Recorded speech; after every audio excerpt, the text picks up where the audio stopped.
Jayson Heyward has found a new team, and you won't believe who it is. We got a big injury update, some 3 up, 3 down, and the man who caught Shohei Ohtani's 40-40 ball. That's coming up next on Dodgers Dugout Live. It's time for Dodger baseball. Welcome to Dodger Stadium. Dodgers win! This is the golden age of Dodger baseball. Grand slam! It's a double for Freddie. They're going to make big signings. They're going to make impact trades. This is the most anticipated season in Dodgers history. Dodgers have won it all in 2020. Pink blue, bleed blue, and I'm out. What is up, Dodgers Nation, and welcome to another episode of Dodgers Dugout Live, the #1 Dodgers show on YouTube. My name is Doug McKain, credential member of Dodgers Media. You can follow me on X and Instagram at DMAC_LA. Now, if you haven't yet, do us a huge favor and subscribe to the Dodgers Nation YouTube channel. We did pass 95,000. We're close to 96K, and you have exactly one more day to enter to win the authentic Shohei Ohtani Road Gray Dodgers jersey. We're giving away tomorrow. So comment Go Tani down below, and also make sure you're subscribed to the channel so you're eligible to win. We got a jam-packed show today. We're talking Jayson Heyward. Of course, every show starts with a Dodgers Nation Dodgers Dugout Live poll question of the show. I asked you guys over on the X, are you okay with Jayson Heyward signing with the Astros? And right now, 41% of you say yes, while 59% of you say no. We're going to do a deep dive into that in a second. But first, we are joined by the man of the hour, the man who ended up with Shohei Ohtani's historic 40th home run ball of this season, making him the 6th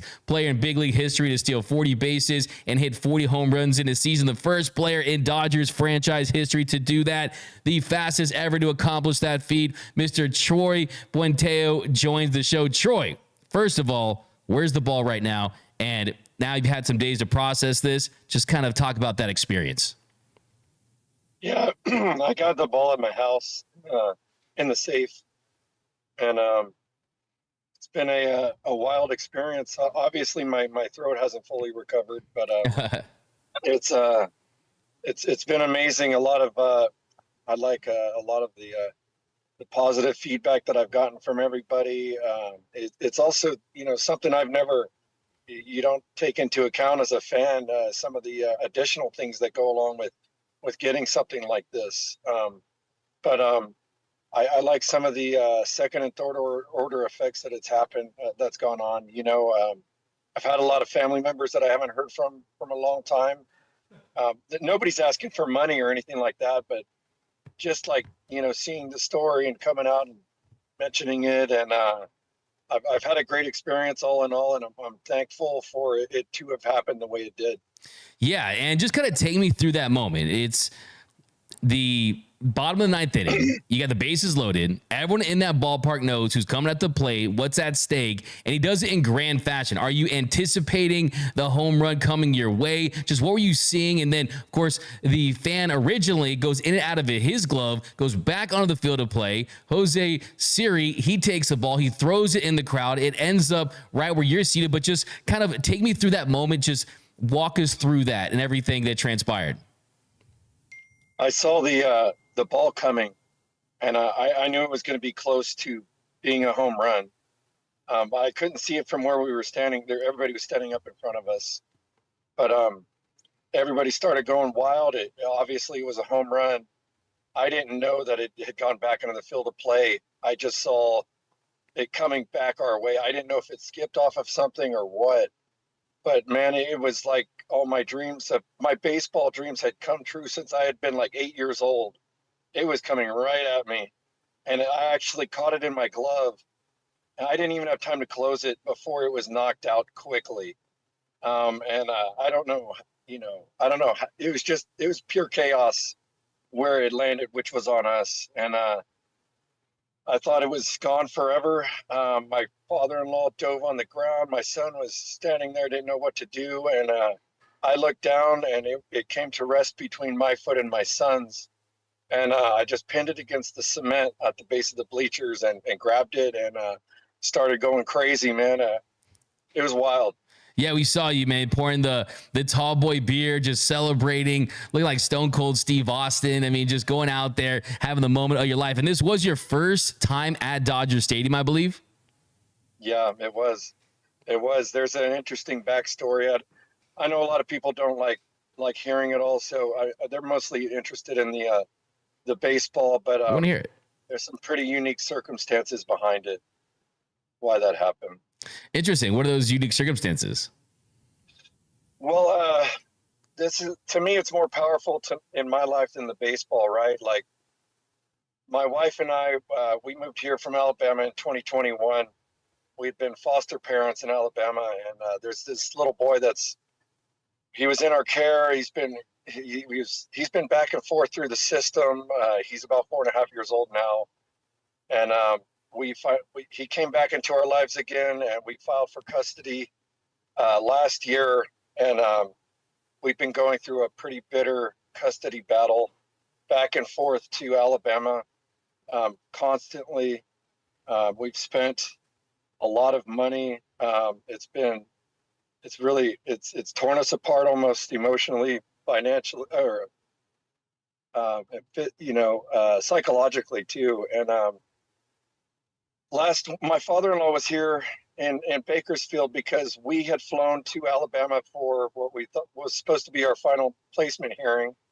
And on Wednesday, finally, the judge said that we have full custody of William. He's the little boy that we were fighting for custody for.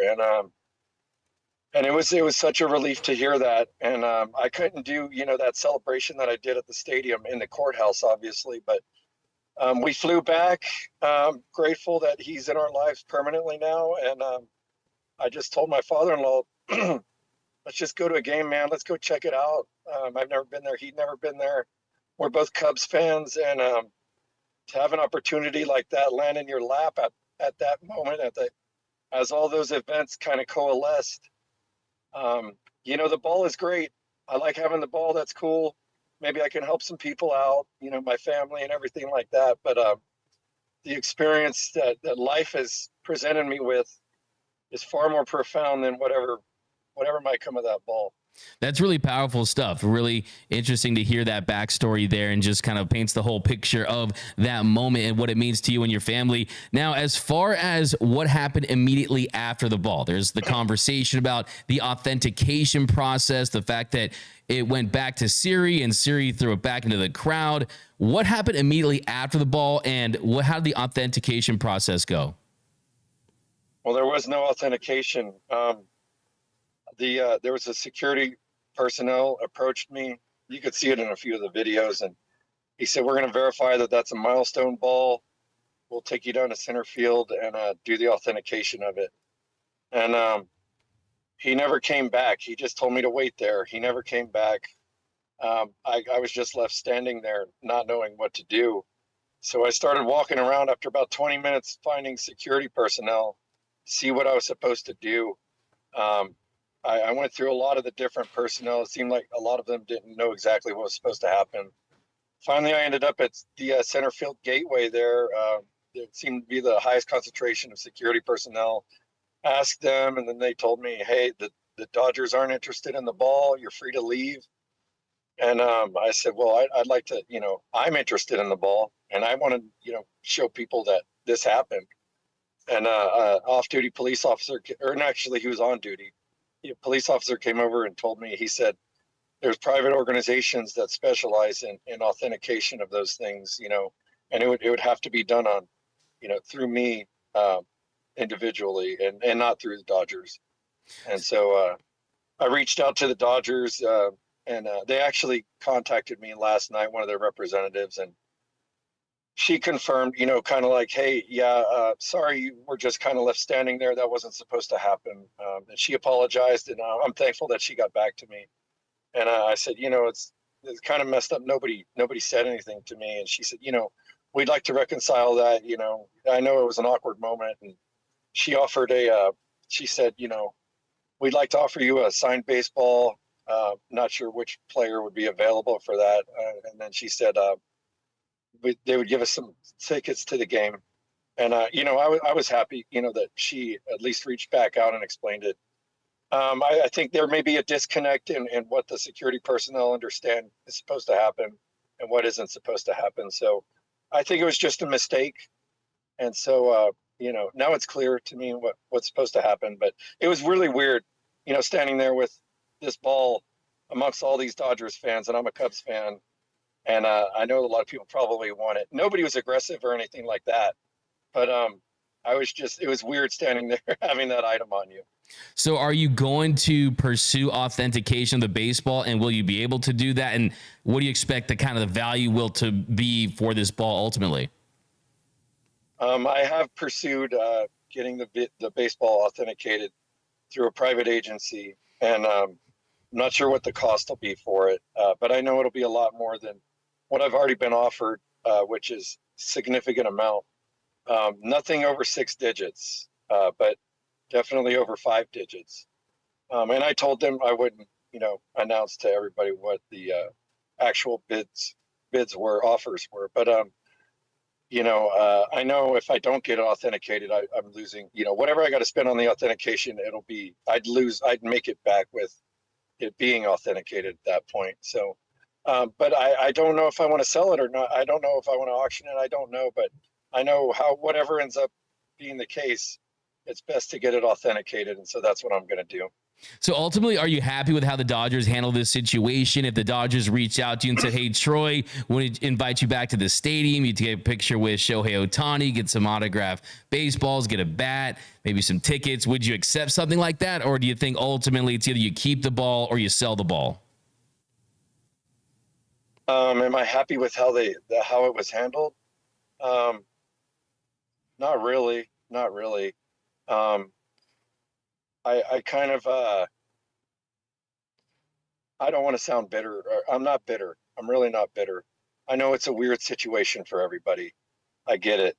But I definitely, I think we've reconciled that whole, whatever happened at the end of the game. We've reconciled that for sure. And I'm not mad about it. I'm super happy about that. It's gone the way it has, and it went that way for a reason. So, it was weird, strange. I'm sure there's a lot of things that could have been done better, but I'll move forward from it, and I'm not going to speak badly about the organization. Yeah, absolutely. And look, at the end of the day, the moment is the moment. You're the guy who ended up with a piece of history, so you can cherish that. There's no doubt about that. But we thank you so much, Troy. We congratulate you for ending up with that ball. Whatever you decide to do with it, the moment is the most special part of it all. Wouldn't you agree? I do. Absolutely, man. Well, thank you so much for joining us here on Dodgers Dugout Live. Have a great rest of your day. Have a great rest of your week. We hope to see you at more Dodgers games. We hope to see you convert from a Cubs fan to a Dodgers fan. I'm telling you, Dodger Blue is better than Cubs Blue. I can tell you that. But have a great rest of your day. And whatever you do decide to do with that ball, man, just let us know anytime you make a decision, my man. Thank you. All right, thank you so much. That was Troy Buenteo, the man who ended up with Shohei Ohtani's 40th home run ball. Sounds to me like he's going through that authentication process. We'll see how much it ends up going for if they can prove that it's his. There is a complication, of course, anytime you leave the stadium. For me, I'm not leaving that stadium until someone authenticates that baseball. You're going to have to drag me out of Dodger Stadium unless that's authenticated, because at that point you fear that it's worth $24.99. which is the price of a Major League Baseball, right? You don't want it to be that price. But I truly believe, though, at the end of the day, it's like it really is the moment itself. And the story with his family and just having that moment, how spectacular and special that was. I mean, that really, at the end of the day, you can't put a price on that. And you can't put value on that that's monetary. So at the end of the day, I think it was a cool moment. But let me know down below in the comment section, what would you do with that baseball? But let's get into the leadoff. The hottest story in Dodger baseball.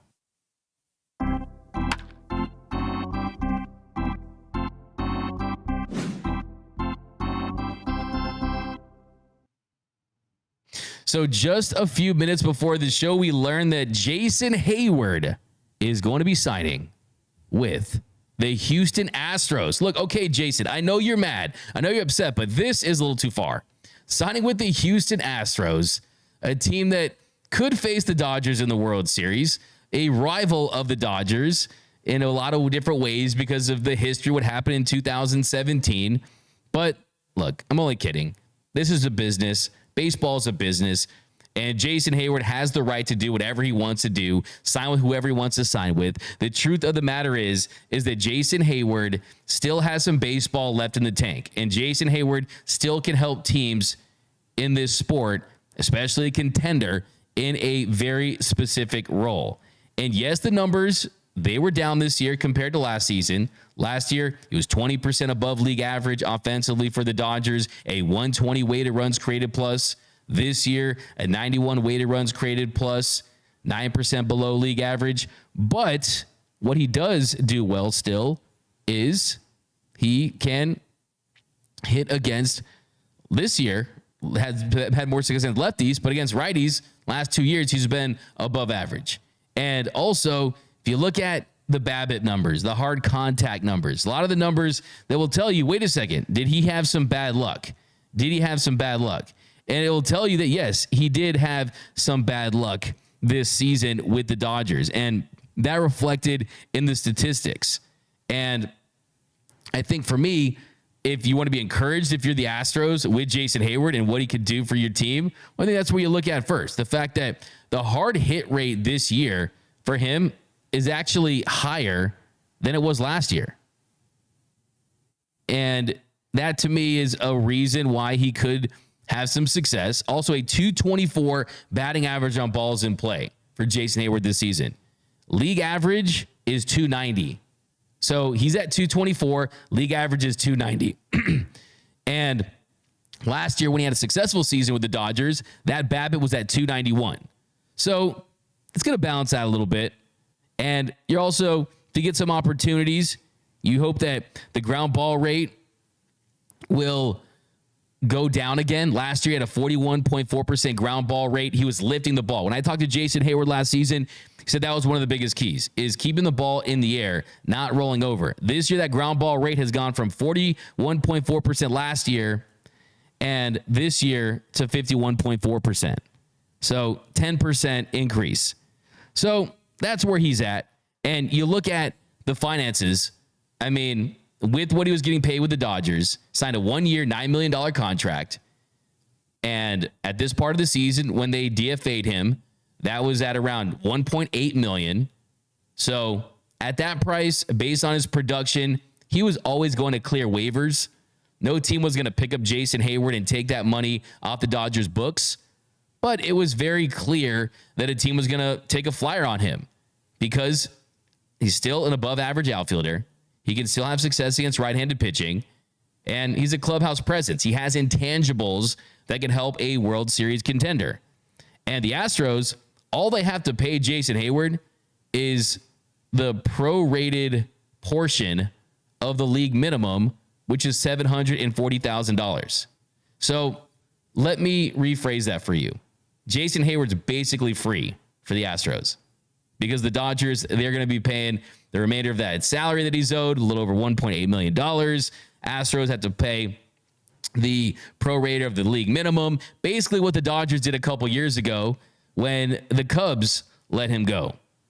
And you look at the Astros where they're at, Kyle Tucker, we know how good he is when he's in the lineup, but he fouled a ball off in June that led to an injury, and he's been out of the lineup. So they could use some help there, and we'll see. I mean, here's the thing. If the Dodgers are facing Jayson Heyward this season at any point, it's a good thing. It means they're in the World Series. It means that baseball got a matchup that is going to be electric, that's going to have storylines, that is going to bring eyeballs to the screens and butts to the seats, something it didn't have last year when he had record lows. So am I upset with Jayson Heyward? I'm not, because the truth of the matter is that Jayson Heyward was not going to have an opportunity to have any starts, limited at bats. You're probably looking at a guy that was going to get 2-3 at bats a week. And I said it before, I'll say it again. The writing was on the wall the minute that Mookie Betts went back to right field. It does sting a little bit because of who it is. It's the Astros, and kind of the storyline of it all because of what Jayson Heyward really kind of, it just based on Freddie Freeman's comments to Mike DiGiovanna of the LA Times the other day. where it was clear that he was not happy about it. Mike DiGiovanna tweet out, asked how Jayson Heyward is doing. Freddie Freeman said, I don't think he's talking to anybody. I mean, would you guys be wanting to talk to anyone if you got fired from your job? I've had 3 text messages from him, and that's 3 more than a lot of other people have received. And he also tweeted, Dodgers first baseman Freddie Freeman said Jayson Heyward's DFA, quote, felt like 2014 all over again, alluding to Heyward's trade from the Braves to the Cardinals. It's above my pay grade about what the decisions and all that stuff are, but just personally, it's sad. So Jay Hay in Houston, sound off in the comment section. I want to hear what you guys have to say. We got Bilal K. What's up, Bilal? I'll give you a little fire take right there. All caps. Imagine Judge, Ozuna, Bonds, Alvarez, Vlad Jr., Soto, Rooker, Seager, Alonso, McGuire. Yeah, y'all talking about some dream labs here. We have to keep on winning or we lose the number 1 spot from Martin. That's the worst team he could go to. That's from Denny Cortez. No one cares to see Baltimore in the World Series. That's from the infamous Guapo. Any other team is fine except Trastros, in my opinion. That's from Rebecca. Give you a little finish him right there. Little Trastrix. Hey, you know what? Maybe this is the Astros signing him to get some intel on the Dodgers. Wouldn't put it past them. Wouldn't put it past the trash to do something like that. We got Carlos Perez. Would have rather seen Heyward return to Atlanta or Philly. Houston, Padres, or Giants cannot be forgiven. Give you a little fire take for that one. We got Carlisi, Perez. Damn, Heyward. He is out for revenge versus the Dodgers. Do you guys truly believe that's the case? I don't. I think that it's the situation. Because, let's be honest here. Jayson Heyward, a below average bat, hitting around 200 this season. He didn't have many options. I doubt there were tons of teams lining up for his services. I'm sure he had some other interested suitors, but the Astros offered him the best chance to have a role and have an opportunity, especially with Kyle Tucker out. Noise by Noel. What up now, Noise by Noel? He says, I would give that ball to Dodger Stadium for a lifetime supply of carnitas tortas. That's a comment of the show. That's a comment of the show. I would give that ball for just one delicious torta. You know? We got the infamous El Guapo. Say it ain't so, Jay Hay. Yeah, that one hurts. That one hurts. It's a little... We got Birasama. I'm upset that he joined the Astros, but at the same time, I don't blame him considering how the Dodgers let him go. Birasamus, it was the business decision. I've broken it down from every single angle. And the truth of the matter is that Jayson Heyward, being a left-handed right fielder that was primarily going to get at-bats against right-handed pitching, it just was not going to be an option for this team. They're still high on Chris Taylor. They still think that he has a chance to have some success. Last couple of months of the season before the injury, Chris Taylor was a superior hitter to Jayson Heyward. And Heyward's dealt with some back injuries, some knee injuries. And also, you got Andy Pajes that still could be an option for this team. Dalton Rushing could be an option for this team as well. So Jayson Heyward just wasn't going to make this postseason roster. So you have 2 options if you're Jay Hay. I mean, the team DFAs you earlier than later, gives you enough time to catch on with the team before you're limited to not being on a postseason roster, right? The fact that he's able to scout the market, pick his team, and be on their roster in time to make that postseason roster. I think the Dodgers, people say the Dodgers did him dirty. I think the Dodgers did the best thing they could have done for him considering their situation. I think the worst thing the Dodgers could have done for Jayson Heyward was keep him in the fold, go up to him and say, hey, man, how's that back? Is it barking? How's that knee? Is it barking? You want to go on the 10-day IL? Then we'll get to September when the rosters expand. Then we'll have you in the mix and you can kind of compete for a spot that you're unlikely going to make. No. Then what does Jayson Heyward do? Then he's in the dugout wearing a Dodgers hoodie and he's a cheerleader. Instead, he gets to play for a team that he at least has a better shot of participating in the postseason. I think the Dodgers did Jayson Heyward a solid in the grand scheme of things. Unless you're looking at it from the viewpoint that Jayson Heyward was going to make this 13-man postseason roster. We've done the roster crunch essentially every day on this show, it feels like. You guys find a way for Jayson Heyward on this team in the postseason. Because what really hurts him is the versatility. I've given you some scenarios. if you use him to pinch hit for Miguel Rojas, then you have to make multiple switches because he doesn't play in the infield, doesn't play the shortstop position. So you're limited to what you can do with him. Mookie Betts is the Dodgers right fielder. He's going to be there 100% of the time if this team knows what it's doing, especially in the postseason. So he would just be a bench bat and a depth piece.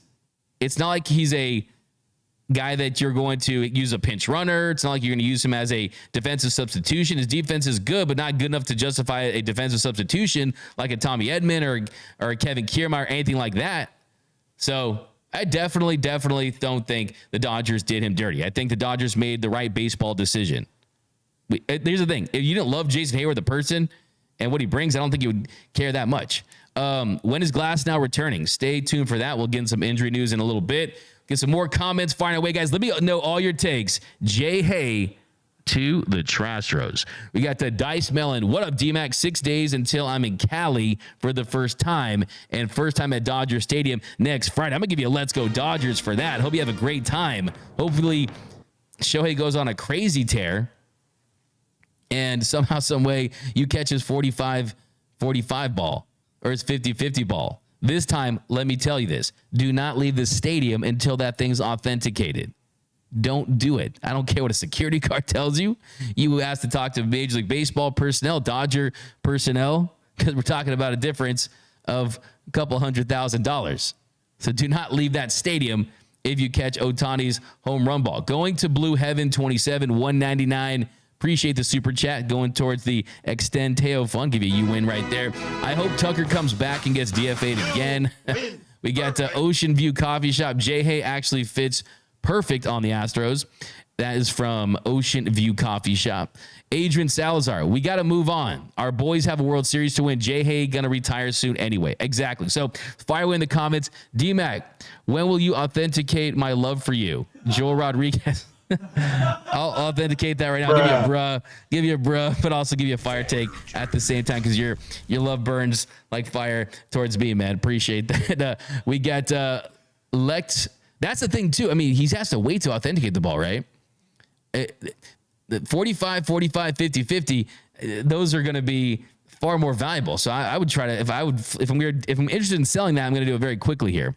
And we have some examples too of kind of the market a little bit. I mean, when Shohei hit 176, when Shohei hit his 176th home run on April 21st against the Mets of Adrian Hauser, he surpassed Hideki Matsui for the most home runs hit by a Japanese-born player.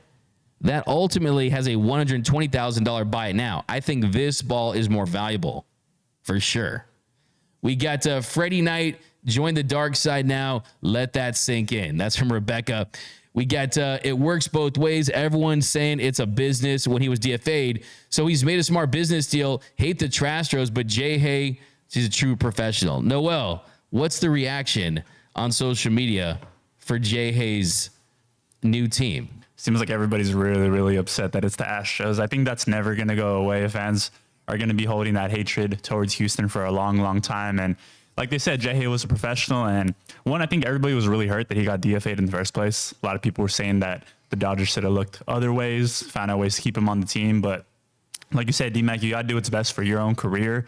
He wants to finish off, be in a good place where he could potentially win.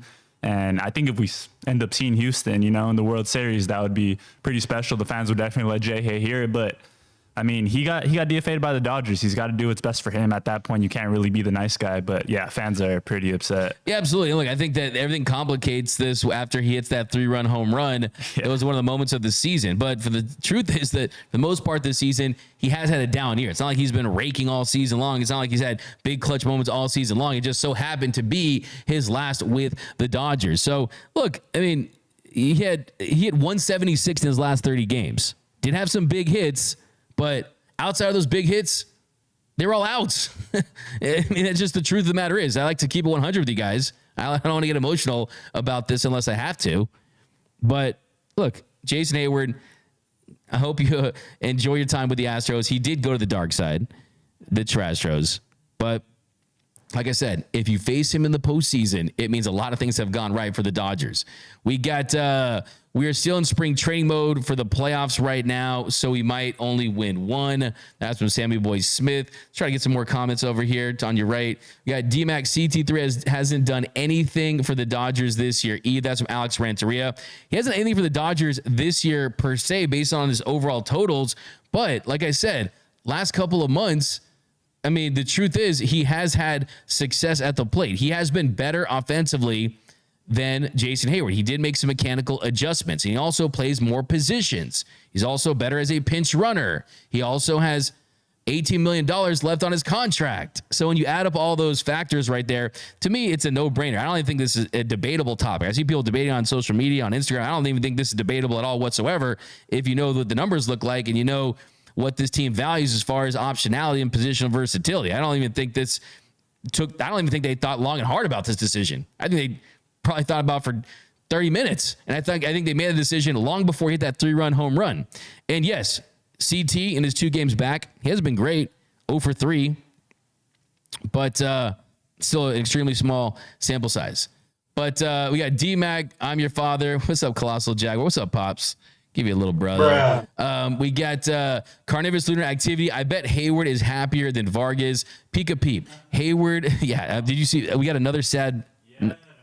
Sadder this time, man. My boy Miguel Vargas, man. Someone saved this guy. He went from the best to the worst. He went from baseball heaven to baseball hell in Chicago. But at the end of the day, cheer up, Miggy Varg. I know that's actually a good situation for him. NS says I'd pick Kiermaier over J. Hay 10 out of 10 times. Matty Man Dodge, we are treating J. Hay like he's Ty Cobb or something, way below average this season. So, yeah, absolutely. There's no way to rephrase it. I mean, he just hasn't been great, didn't have a role, nothing really to see here. I don't think there's that much to discuss here. It's just, this is a deeper storyline because of a couple factors. One, his relationship with Freddie Freeman. Two, because he hit a home run, a 3-run go-ahead shot in his last at-bat. And then 3, you also have the intangibles from when he was with the Chicago Cubs and how big his rah-rah speech was into helping move that Chicago Cubs team past that formerly known as the current Guardians team. And the truth is he wasn't good in that series. He hit 150. So I'm not worried about this at all. But let's transition, and we'll keep reading your J-Hay takes. We got a $4.99 super chat. The Dodgers made a business decision to cut J-Hay. You can't be upset when he makes a business decision on his next team. I would say that I'm going to give you a home run. I like that. I'm going to say that I'm not upset at all whatsoever. Do you? Baseball is a business. You got to find the best opportunities for yourself. Jayson Heyward, you guys want to play the how much has X player made in his career? Try to guess how much money Jayson Heyward has made in his career. Let's see who can get the closest, because Cubs fans will tell you that that's one of the worst contracts that they have ever signed. It actually not even is. They widely consider it the worst contract they've ever signed. It's the worst contract in Cubs franchise history. So I'm not one of those guys, by the way, who's like, oh, when the player's on my team, I love him. When he's on the other team, I hate him. That's not who I am. I'm really not that kind of guy. But, I mean, he did sign. So Jayson Heyward had 618 hits with the Cubs after signing that $184 million contract. 618 hits. You know what that means?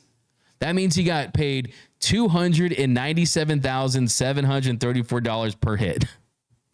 I mean, come on now. Let's be honest.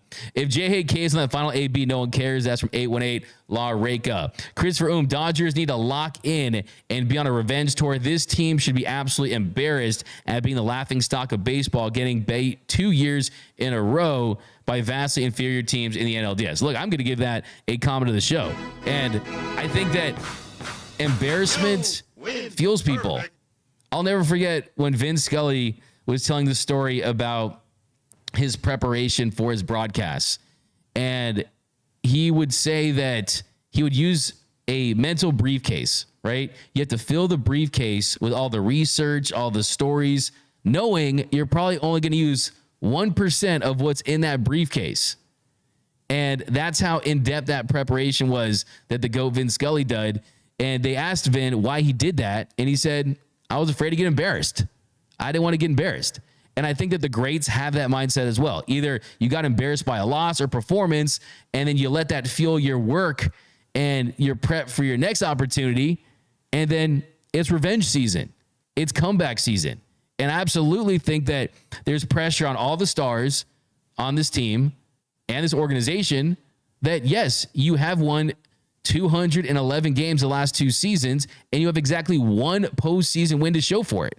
That's not good enough. That's unacceptable. And they'll tell you that. They told Ohtani that. They told Ohtani that 1 World Series was still a disappointment for them. So I'm trying to make this point clear, is that this organization is as hungry as anyone.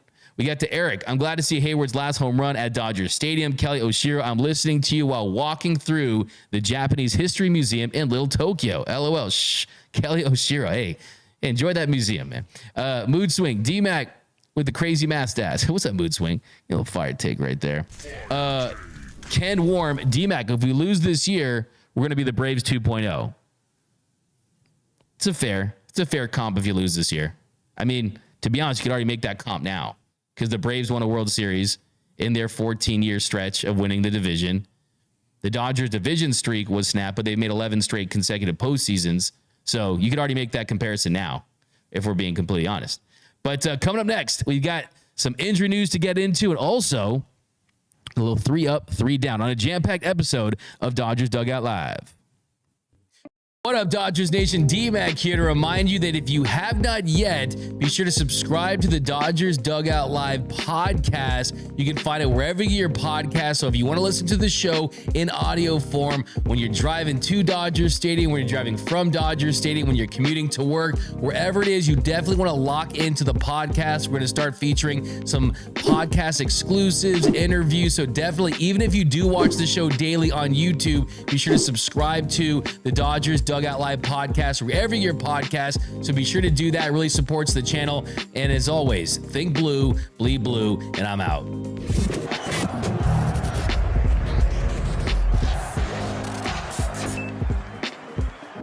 And welcome back to Dodgers Dugout Live. By the way, if you haven't yet, one more day to enter to win a authentic. We're not talking about the one that's 200. We're talking about the authentic on-field jersey. This one's valued at like $10,000, maybe not 10,000, but at least 400 something.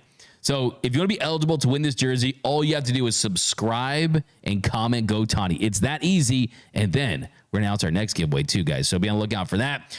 But coming up here in our next segment, we're going to get some injury news because, look, yes, you want to win the division. Yes, you want to win the best record in the National League and in baseball. But the Dodgers need the front of their rotation to get healthy for them to have any chance of winning the World Series. And right now, their top 2 starters are not in the rotation. They're both on the IL. We're going to start with Yoshinobu Yamamoto. So some positive news on Yoshinobu Yamamoto. Yamamoto is going to throw a bullpen session on Monday, which was yesterday, which he did, which went well. And he's going to make his first rehab start for AAA Oklahoma City on Wednesday when the OKC Dodgers take on Round Rock. If that goes as planned, he'll make one more rehab start, and then he'll rejoin the Dodgers in September, mid-September. So bullpen yesterday, check. Rehab start Wednesday against Round Rock, check. And then one more after that if all goes well, and then he will be back in this Dodgers rotation. That'll give him exactly 2 more starts, hopefully, to ramp up for the postseason. Now, would I like to have more starts than that? I absolutely would. Would I like him to be healthy and back on the mound now just to get back to where he was? I would. But let's not forget how dominant he was before he got injured. So last time we saw Yamamoto was at home against the Kansas City Royals. He went 2 innings, gave no runs on 1 hit, left that game after just 28 pitches. But before that, it was his best start as a Dodger, and it was on a big stage in New York against the Yankees. Went 7 innings, gave up 0 runs, allowed just 2 hits, had 7 punch-outs and 2 walks through 106 pitches. My man was pumping 97 against the Rockies. 1 earned run on 6 innings of work. I mean, outside of his start against the Padres, he has been a top 10 to 15 pitcher in Major League Baseball. So getting him back, a guy that loves the bright lights and the big stage, it's going to be absolutely key because he locks into as your number 2 starter. He is the second best starting pitcher potentially for the Dodgers. Now, who's the first? That's Tyler Glasnow. So Tyler Glasnow, we got an update on Glass. He played catch from 60 feet over the weekend. It was light, wasn't intense, just light catch from 60 feet. Dave Roberts told us that he came out of it feeling good, but that his rehab process is going to be slow. So he came out of it feeling good, but the rehab process is going to be slow. They're not going to rush him back. This sounds, based on what I've heard, this is maintenance. This is trying to make sure he is at 100% or as close to it as possible and has a lot left in the tank for the postseason run. They're going to need 4, 5 starts from him. Dominant starts in the postseason. 20, 25 innings. And he's already set a career high with 134 regular season innings pitched. So he's obliterated his career high when it comes to regular season innings. He's at 134, and that's the biggest key. So what's the next box they need to check off for Tyler Glasnow? Well, the next is that you go from playing catch at 60 feet to 90 feet, and after that, 120 feet. So now it's just about stretching him out and having him go from playing catch from 60 to 90 to 120 feet. He has dealt elbow injuries throughout his career. He did have an elbow injury that required Tommy John surgery, but outside of that, he has been healthy. He does feel good. He didn't have a big velocity drop. He did think he could still pitch on that Saturday start against the Astros when he ultimately was IL'd. So I'm not overly concerned about this. I think this is the right move by the Dodgers. They've got bitten too many times from losing starting pitchers in the past. You look what happened in 2021. Walker Buehler, 204 innings. Julio Urias, that arm was taxed as well. You lose Clayton Kershaw last weekend of the season. So, hey, if you get Tyler and Yamamoto back in mid-September, at the very least, we should get them early in the postseason, which is better than what we've seen in the last couple years.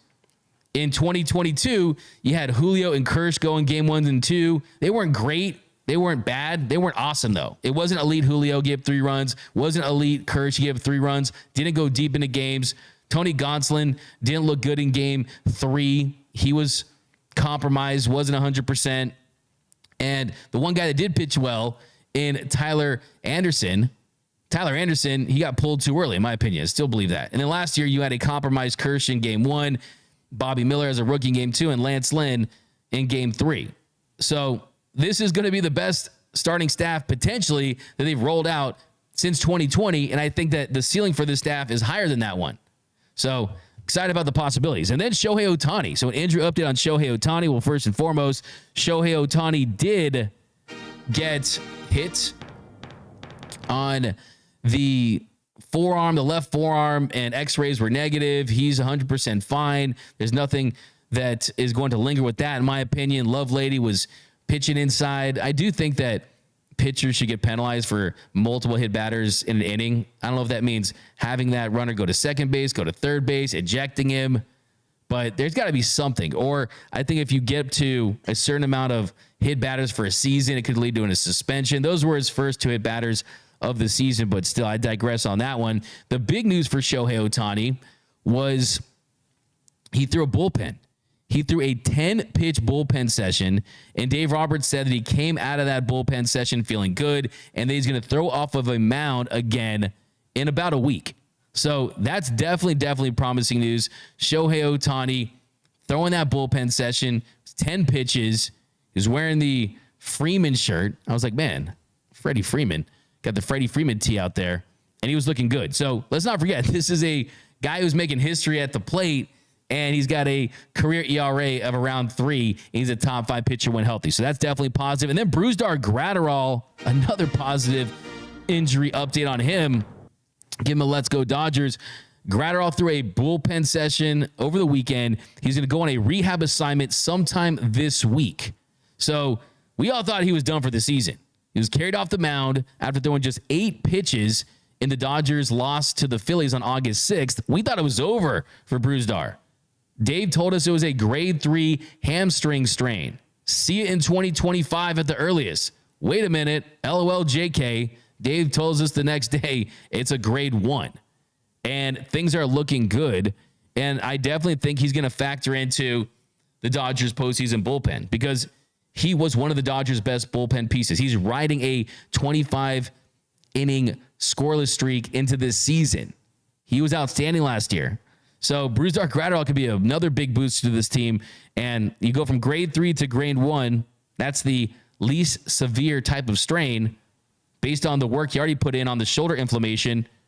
The fact that it's lower body and it's not anything to do with his arm or his shoulder or his elbow. I'm very, very encouraged by Brusdar. I think the bazooka is going to be back.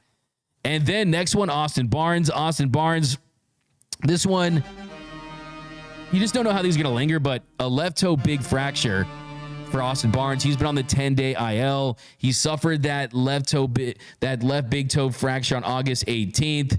He finished out the game, but after the game, they took imaging, and that imaging revealed a fracture to his big toe. They put him on the IL. Dave Roberts said that it's supposed to be the minimum stay for him. So as soon as he can be back is on August 29th this week. So hopefully it's a short stint. You get him back and he's going to be just fine. So Austin Barnes, he should be back. And then Tony Gonsolin, that was the big surprise. Will the Catman be back on the mound for the Dodgers this season? Well, Tony Gonsolin, he is optimistic that he can help this team for the remainder of the season, and we could see him at some point in September. Dave Roberts said that the door is, quote, slightly open for him to return this year. He pitched 3 live batting practice sessions in Arizona before he rejoined the Dodgers last week in LA. The fastball's hovering around 92 and 94 miles per hour. The command has continued to get better. And team trainer Ron Porterfield is saying that, hey, the stuff looks good. The velocity looks good. Now, the question is, in what capacity? Because there's not enough time to consider him as a starting pitcher. You don't have time to build him up to go 4 or 5 innings, but could you use him out of the bullpen? Is he someone that has that bullpen stuff? I think they have better options, at least for this year. I think it's tough to put him in that situation. I see Tony Gonsolin as a starting pitcher, as a number 3, 4, 5 starting pitcher. He had his Linsanity run a couple years ago when he made the All-Star team, but I still think he can help this team, but I think that it's more of a depth piece at this point. Yes, you could short burst him potentially as well. We got Pika Peep says the Catman still has 8 lives to work with. It's a fire take. I like that one. Big Joe Smat, DMAC, can I get a bruh for Jay Hay signing with the trash cans? Give you a bruh. Bruh. We got golf. Keep Glass down Yamamoto in bubble wrap until the playoffs. Yes. Yeah, let's go Dodgers for that one. Wonder if Ohtani will make a surprise spot relief appearance in the postseason. Carl, that's not going to happen. Dodgers general manager Brandon Gomes has already shot down that idea. He's not going to pitch this year. Dave Roberts has said that too. Could it happen? I mean, I remember talking to someone earlier in the year from the team. They said, if he wanted to, maybe, but that's a tough situation. And if you're relying on Ohtani coming out of the pen in October, a lot of things have gone wrong, and it's probably unlikely that they went far in the postseason to begin with. We got Pika Peep. Yamamoto's going to prove folks wrong when he comes back. Yeah, Yamamoto's the man. He is, I mean, did you go look at him pitching the Japan series last year? He's a dog. Yamamoto is the way he carries himself, the way that he just doesn't feel. He's the most un-rookie looking player I've ever seen. And yes, he's a professional in the MPB, but he's still 25 years old. And that is an age where a lot of rookies start to come up in the show. So Yamamoto is going to do work for this team. I'm very, very excited about getting him back and getting him healthy, but it's a big X factor as well. Okay, so we're doing some quick 3 up, 3 down. Some quick 3 up, 3 down before heading out of this one. So let's read some more comments here. DMAC, what is your prediction for the next 2 series? Let's go Dodgers from Trey Serrano. Give you a little home run right there. A little super chat. My prediction, I like this series against the Orioles and the Dodgers.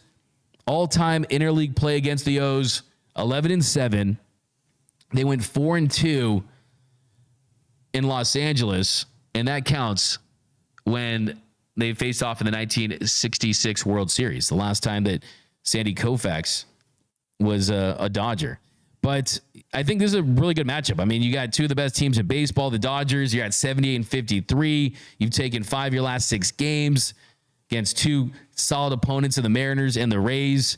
And the Orioles, they have the 6th best record in baseball. The Orioles are at 76 and 56, not far behind the Dodgers. And they're one of just the top cusp of teams, one of only a handful of teams that are really vying for that top spot. I mean, they're in a tough division, the American League East. And you look at the pitching matchups, I think one thing to consider for this series is the reset and moving things around as far as the starting rotation. Because I'll tell you, the number one storyline to look at in this series is how will Walker Buehler look? Will this be Walker Buehler's last start as a Dodger because he got rocked? Will he show some progress and give more opportunities?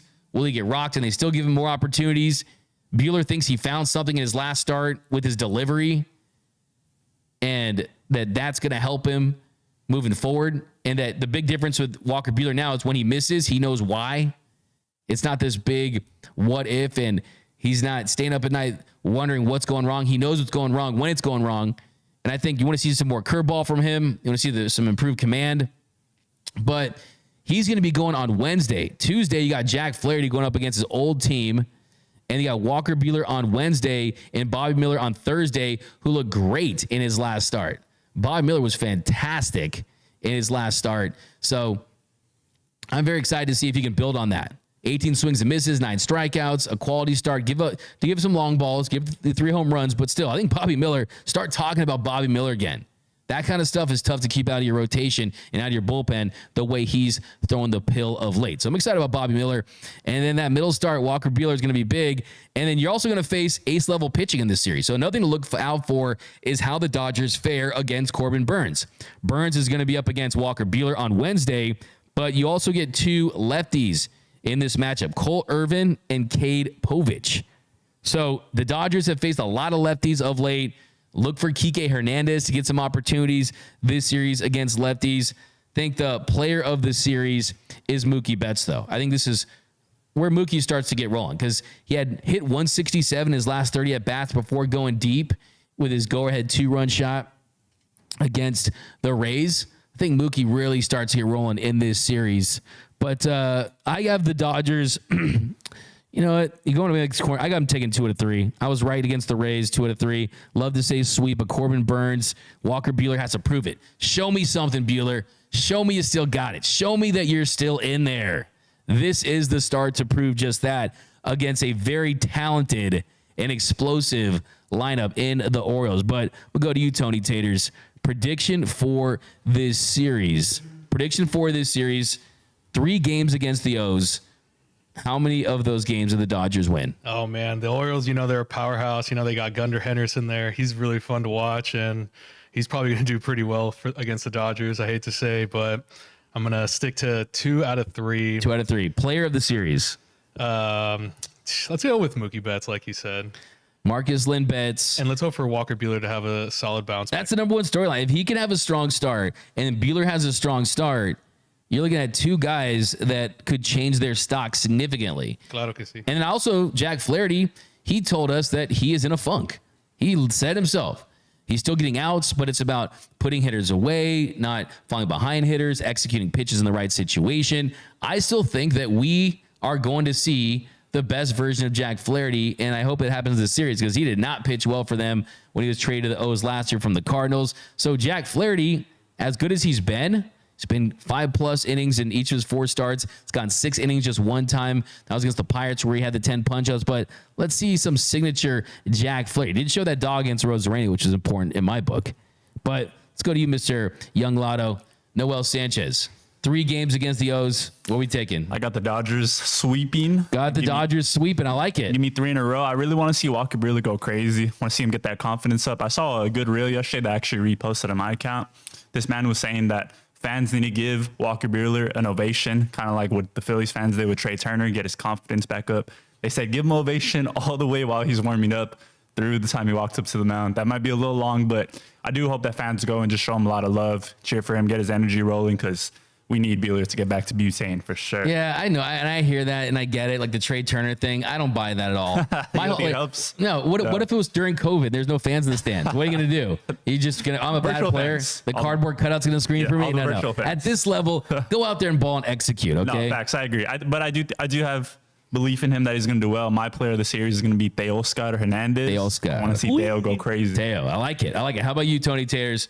What we got? Home run tonight. Home run tonight. Called shot. Hey, they're facing Tony Taters. They're facing the real Tony Taters. They are. I got to challenge him to a home run derby or something for the nickname. Oh, you would crush him. No, but actually, I was checking out some TikTok yesterday, and there's like some posts going like, give Walker Buehler like a standing ovation. You know Exactly. Yeah. You know Exactly. what I mean? Like, what do you think about that, DMAC? Like I just said, I mean, like it's all cute and I think it's nice and it's warm, but Buehler, this is a free agent that a couple years ago looked like he was a lock to sign a $150 to $200 million contract. Okay. You guys can scream and shout as loud as you want. This guy doesn't need any more motivation that he already just gives himself. I mean, he wants to be a part of this postseason roster. I do think that supporting your guys is big, and I think that they feed off the energy of the crowd. I'm not saying it wouldn't be a great moment, but I almost think too, to be like, okay, guys, I get it. Like, you think I'm bad right now and I need this. I would almost be like, if it was me, I'd be like, shut up, let me pitch. All right, what if it's an ovation after he goes 6 or 7 innings? Oh, that's great. I mean, it's go. beautiful. I mean, yeah, you want to give the guys the support, but at the end of the day, this is LA, man. Like this is Los Angeles, LA, New York. Like, man, you guys, you know how it is, man. You better perform here. This is the city of stars. This is the city of great athletes. You perform here at a very high standard, and you'll get the love. Yes, Okay, sir. ain't no charity, courtesy, standing ovation stuff. I mean, no, not in Los Angeles. We got Rebecca Michelle David in the chat saying, I predict Luxy, Theo, and Freddie hit tortas out of the park. I like that take. Yeah, exactly. For sure. We got, I predict, give me your home run shots. You know what I'm going with tonight? I'm going to go with player. He's from Oshu, Japan. Shohei Ohtani. I don't think I heard You heard of him? He's pretty good. What's the season like so far? It's been decent. It's been decent. Something like that. I by the way, we'll save the 3 up 3 down. I got a good 3 up 3 down for you where this Mets guy is trying to push Lindor over Ohtani because he says that Ohtani only plays 10 minutes 10 a game. minutes. I just saw that. Yeah, so we'll the Mets podcast are Locked On Mets. Yeah, that's the thing. Come on, bro. I didn't want to mess my fellow locked on brethren there. So, but I'll go easy, and we'll talk about that tomorrow. But guys, give me your called shots down below and let me know who you guys have as your player of the series. So let's read those, and we'll head out of this one. Any super chats, any final takes, any walk-off shots, we'll read those as well. We got Rebecca's never heard of him either. Yeah, he's really good. I think he goes deep. I think Shohei goes deep tonight. We got to get 50. Hey, we got Serena in the 50. chat. We got Serena in the chat. Serena in the chat. Serena, is she drop her called shot? She said, damn, DMAC no chill. Noel was trying to spread some love and motivation. Look, I mean, it's all, DMAC keeps it real on the show. That's what I will say. my whole thing. It's not that it's not that I am against fans. If you want to give you guys support, I love it. I mean, the Dodgers have the best fans in baseball, I think, because they're a smart fan base. They know when to cheer. They know when to be quiet. They don't always know when to do the wave. Let's be honest. But that's what I love about this town, though. It's just like, put up or shut up. You know what I mean? Like it's this. LA's not like Kobe Bryant said. The Lakers aren't for everyone. Los Angeles isn't for everyone. Okay. Facts. If you want to take that to Philly, it's supposed to be a hard-nosed town too. That same gave him support. That's fine. But I think that Walker Buehler, all true blue Dodgers fans support Walker Buehler and want him to pitch well. Unless you're a bandwagon fan that just joined this team a couple years ago, you saw what he did and how pivotal he was for this team in 2018, in 2019, in 2020, what he's capable of. I'm just here to tell you, talking to Walker Buehler, there's no one that believes in himself more than Buehler. There's no one that's as fired up as Buehler. He still got it in there. It's going to take some time. He's coming off another major surgery. Mike M says DMAC will do a shoey if the Dodgers sweep. For a sweep, I don't know. Maybe I'll do a cuppy. I'll do it. I'll do a cuppy where I'll drink it out of here. DMAC, you have told us 2 of 3 games now that the next start will be Buehler's last start, or else enough already. But he's continued to earn some momentum. I mean, let's just be honest. I mean, last start wasn't the worst in the world, and I think he deserves that as well. I think you can also look at the alternatives. But that's going to do it for this episode of Dodgers Dugout Live. My name is Doug McKain. You can follow me on X and Instagram at DMAC_LA. If you haven't yet, do us a huge favor and subscribe to the #1 Dodgers YouTube channel. Maury Ladd says a Lux homer. I like a Lux homer, man. Some pivotal homers last week. So get those homers in. And I'm going to be joining you guys after the game tonight for the Dodgers Nation post-game show. So be sure to tune in. And last time